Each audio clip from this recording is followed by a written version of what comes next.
हाय focus, disclaimer पूरा पढ़ें। आज हम एक डेटा पॉइंट लेकर आए हैं जो थोड़ा सा कंट्रोवर्शियल हो सकता है। इसमें एमरे कैकमैक कह रहे हैं कि बबल जो है, जो करंटली कई स्टॉक्स दुनिया में भाग रहे हैं और जिस लेवल पर चल रहे हैं, जैसे एनवीडिया जो कंपनी है वो वर्ल्ड की लार्जेस्ट कंपनी हो गई है, $5 ट्रिलियन की मार्केट कैप हो गई है। सारे इंडिया के स्टॉक्स मिला लें तो उसके आसपास की मार्केट कैप है एक कंपनी की यूएस में। तो कुछ लोगों का मानना है कि बहुत ज्यादा बबल बढ़ चुका है, लेकिन एमरे का ये कहना है कि अगर हम इस बबल को नेस्डेक 100, उन्होंने सैंपल लिया है, स्टॉक्स का नहीं लिया, नेस्डेक 100 का टेक स्टॉक्स मोस्टली का जो एग्जांपल लिया है उन्होंने, रेड लाइन जो है चार्ट में, उसको उन्होंने कंपेयर किया है डिफरेंट जो पहले एसेट बबल्स बने हैं। चाहे वो ग्रेट डिप्रेशन के टाइम पर 10 साल मार्केट बढ़ी है और फिर क्रैश हुई, गोल्ड बूम आया फिर क्रैश हुआ, जापानीज एसेट्स बढ़े क्रैश हुए, 5-6 साल बढ़ा क्रैश हुआ, .com बबल 99-2000 के बाद क्रैश हुआ, यूएस हाउसिंग बबल 2008 और चाइना स्टॉक मार्केट बबल 2005 से 2008 का उन्होंने कंपेयर किया है। तो हर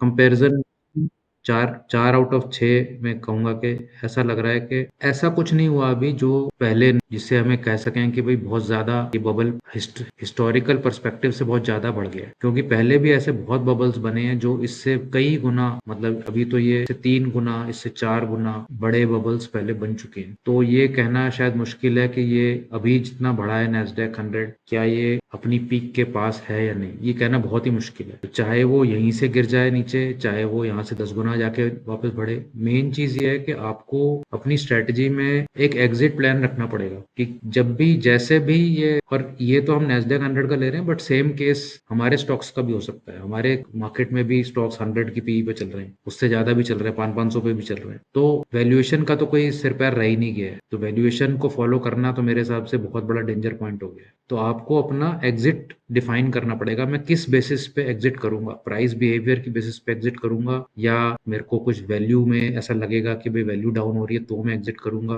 बाकी स्टॉक्स गिरने लग जाएंगे तो मैं एग्जिट करूंगा। ये आपको पहले से डिसीजन लेके बैठना पड़ेगा कि how you will exit the stock. क्योंकि सिर्फ बैठे रहने से तो ये ऐसा हो सकता है कि 20 साल आपके वेस्ट हो जाए, 10 साल बढ़ने में और फिर 10 साल गिरने में। तो वो हमने होने नहीं देना, क्योंकि हमें ये करना है कि हमें इस पार्ट का तो कुछ पार्ट हमने एब्जॉर्ब करना है अपनी गेन में, लेकिन इसका हमने सारा वापस गिव अप नहीं करना है। थोड़ा सा हम गिव अप कर सकते हैं पर ज्यादा भी गिव अप नहीं करना है उसमें। तो इस तरीके की स्ट्रेटजी बनाएं कि गेन में तो आपको गेन हो और लॉस में आपको ज्यादा लॉस हो। तो बताएं कमेंट्स में आपको ये कंटेंट कैसा लगा, और अगली बार फिर मिलते हैं।